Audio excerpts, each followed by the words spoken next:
Assalamualaikum warahmatullahi wabarakatuh. Alhamdulillah, di pagi yang penuh barakah ini kita dapat sekali lagi bersama-sama dalam sesi interaksi kuliah kita. Namun kali ini berbeza daripada biasa kerana kali ini kita akan melakukan kuliah secara dalam talian. Doa Ustaz, semoga semua pelajar-pelajar dapat bersama-sama mengikuti kuliah kita ini dalam suasana yang mana kita mengharapkan supaya apa yang sedang kita lalui sekarang ini akan berakhir secepat mungkin, insya-Allah. Untuk hari ini kita akan sambung berkaitan dengan jadual spesifikasi ujian ataupun ringkasnya JSU. Di mana kalau kita fahami JSU ini adalah suatu dokumen yang penting kepada guru, khususnya dalam menyediakan pentaksiran di bilik darjah. Dan kalau kita lihat kepada JSU ini, ialah dia menghuraikan aspek-aspek pencapaian yang hendak diukur serta memberikan panduan untuk mendapatkan satu sampel item-item soalan. Maknanya dengan JSU ini kita akan dapat melihat keperluan untuk kita menyediakan item-item soalan berdasarkan kepada tahap pengetahuan pelajar-pelajar kita. Dan kepentingan JSU ini, yang pertamanya ianya dapat mengelakkan ujian yang dimana secara sembarangan dan dapat dilakukan secara terancang dan rapi.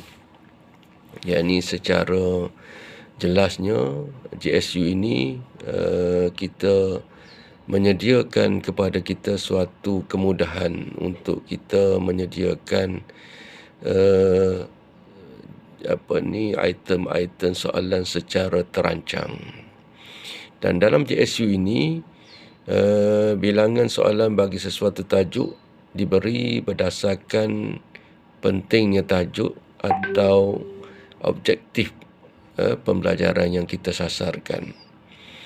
Yang ini sebelum kita menyediakan JSU ini, kita seharusnya melihat kepada tajuk-tajuk pembelajaran kita untuk memastikan bahawa tajuk mana yang perlu kita fokuskan dan melihat juga kepada objektif pembelajaran yang kita sasarkan itu.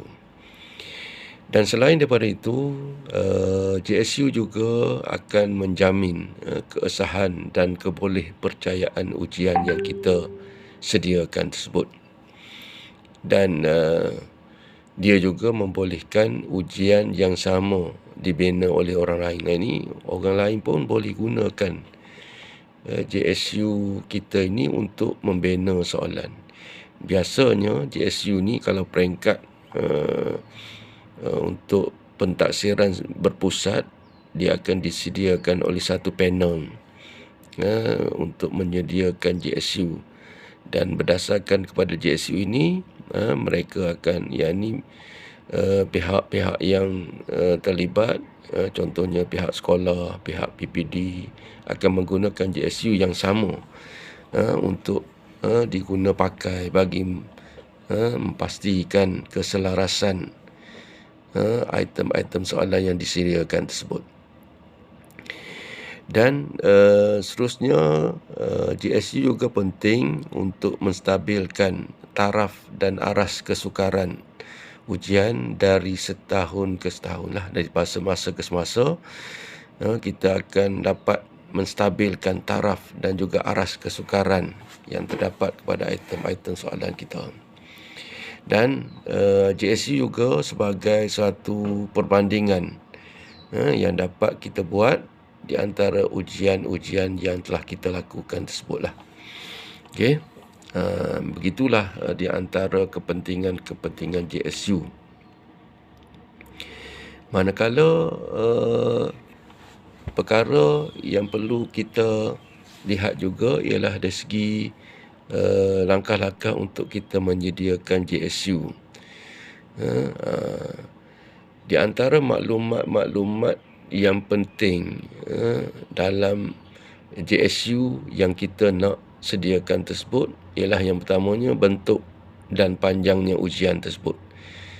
Apa bentuk ujian dan berapa lama ujian tersebut nak dilaksanakan. Dan seterusnya maklumat tentang aras kesukaran juga perlu kita teliti, di mana aras mana yang kita nak uji. Nak uji kepada pelajar-pelajar kita ni. Dan seterusnya GSU yang dirancang itu dengan baik akan menolonglah kita untuk menentukan keabsahan dan kebolehpercayaan ujian tersebut. Dan pembahagian soalan untuk tiap-tiap unit kandungan mesti sama dengan penegasan yang diberikan dalam pengajaran. Yang ni apa yang kita ajar di bilik darjah, makna kata di mana fokusnya, dan di situlah kita melihat kepada keperluan untuk kita menyediakan item-item soalan tersebut. Dan kepentingan aras mestilah bersesuaian dengan kebolehan murid-murid yang akan diuji. Yang ni kita bukan buat sembarangan. Mungkin berbeza sekolah A dengan sekolah B, berbeza dari segi aras kefahaman pelajar, aras pengetahuan pelajar itu harus dibezakan. Dan terdapat dua jenis soalan yang biasalah yang kita buat, iaitu satu soalan yang berbentuk objektif, aneka pilihan, dan juga soalan subjektif. Dan dalam kita nak menyediakan GSU ini, kita juga harus menentukan jumlah soalan untuk ujian yang kita nak lakukan tersebut. Ini penting kerana kita nak melihat kepada tempoh masa yang kita tetapkan untuk pelajar kita menjawab soalan-soalan yang kita sediakan. Dan masa mestilah cukup untuk memastikan 80% daripada pelajar-pelajar kita, murid-murid kita dapat menjawab soalan itu. Yang ni kita bukan letak sebarangan masa, tempoh masa. Jadi kita kena lihat kemampuan pelajar kita. Yang ni pastikan 80%. Contoh dia, kalau kita sediakan masa 1 jam setengah, jadi 80% pelajar kita seharusnya boleh menjawab dalam tempoh masa 1 jam setengah tersebut. Jadi langkah-langkah untuk kita menyediakan GSU ini, yang pertamanya kita menyenaraikan dulu tajuk-tajuk yang hendak diuji. Kita senaraikan apa tajuk-tajuk yang telah kita ajar kepada pelajar kita, dan kita hendaklah mengira jumlah masa bagi setiap tajuk yang diajar. Kita melihat kepada perancangan tahunan kita, di mana di sana ada contoh tajuk-tajuk yang berkaitan berapa masa yang diperuntukkannya. Baik. Seterusnya, langkah yang kedua dalam kita menyediakan GSU ni, kita pastikan kita tentukan soalan yang ingin kita bina tersebut. Adakah dia ni soalan objektif ataupun soalan subjektif? Kita yang tentukan. Tapi kalau ini yang ditetapkan oleh pihak tertentu, kita kena akulah. Kalau dia kata buat objektif lah. Subjektif lah. Dan meletakkan jumlah soalan bagi setiap topik itu. Jumlah soalan kita sediakan jadualnya, dan kita tentukan tajuknya dan berapa jumlah soalan yang kita perlukan. Okey, ini boleh kita kira dengan kita melihat satu formula yang ditentukan untuk kita menentukan jumlah soalan tersebut.